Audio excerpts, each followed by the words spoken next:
안녕하세요. 구명모 법무사입니다. 개인회생을 하기 위해서는 채무를 연체해야 되는지에 대해서 질문을 하시는데요.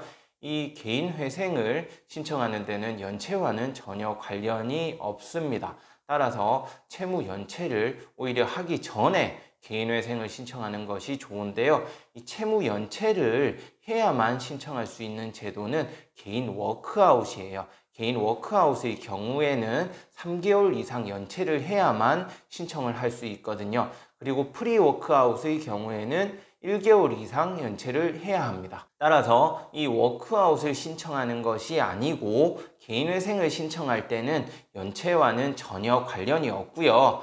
연체가 있기 전에 신청을 하는 것이 좋다고 했잖아요. 이번 시간에는 이렇게 채무를 연체하기 전에 개인회생을 신청해야 되는 이유에 대해서 설명드리겠습니다.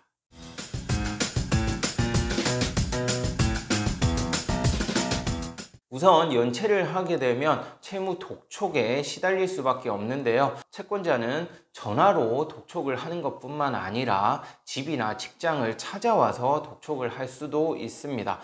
간혹 이런 말씀하세요. 집이나 직장 찾아오는 게 불법은 아닙니까? 라고 물어보시는데, 낮에 채권자가 찾아와서 직접 독촉을 하는 것은 불법이 아닙니다. 합법적인 추심 행위이기 때문에 이를 막을 근거는 없고요. 따라서 채권자가 찾아온다 하더라도 이 채권자가 오는 것을 막을 수 있는 방안은 없다고 하겠습니다. 그리고 연체 기간이 길어지게 되면 독촉뿐만 아니라 압류나 가압류 신청이 들어올 수 있겠죠.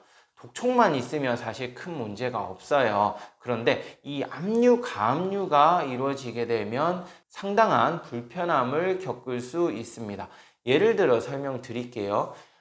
급여에 압류가 된다고 가정을 했을 때 급여가 압류가 되면 일정한 금액만 받을 수가 있어요. 급여 중에서 일정 금액만 받고 나머지 금액은 채권자가 가져가 버리게 되거든요.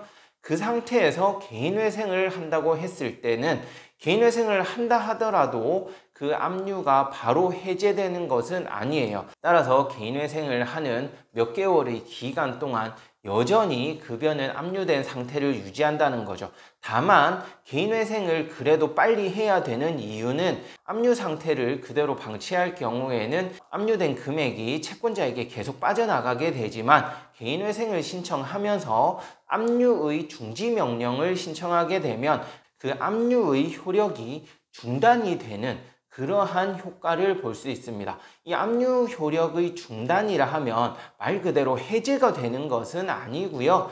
효력이 중단만 되기 때문에 채권자가 돈을 가져가지만 못하게 그렇게 막는 효과를 볼 수 있는 거예요. 따라서 개인회생을 한다 하더라도 압류 자체가 해제는 되지 않으니까 이 압류가 있기 전에 개인회생을 미리 신청하는 것이 좋다는 거죠.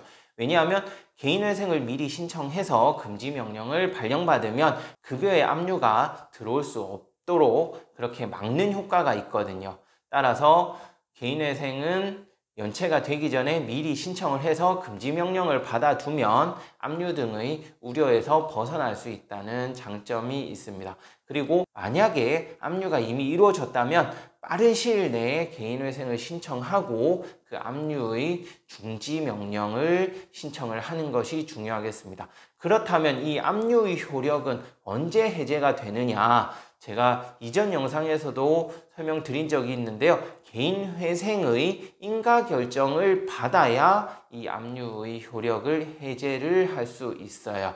그리고 자동으로 압류가 해제되는 것은 아니고 별도로 압류 해제 신청을 해야만 압류가 해제된다는 점 꼭 알고 계셔야 될 것 같네요. 이번 시간에는 연체 전에 개인회생을 해야 되는 이유에 대해서 설명드렸는데요. 가장 중요한 것은 압류의 효력이 발생하기 전에 회생을 하는 것이 좋다는 점이고, 혹시라도 압류가 이미 이루어졌다면 최대한 빨리 회생을 신청해서 중지명령을 받는 것이 손해를 줄이는 길이라고 하겠습니다. 네, 끝까지 시청해 주셔서 감사하고요. 구독, 신청, 좋아요도 부탁드리겠습니다. 고맙습니다.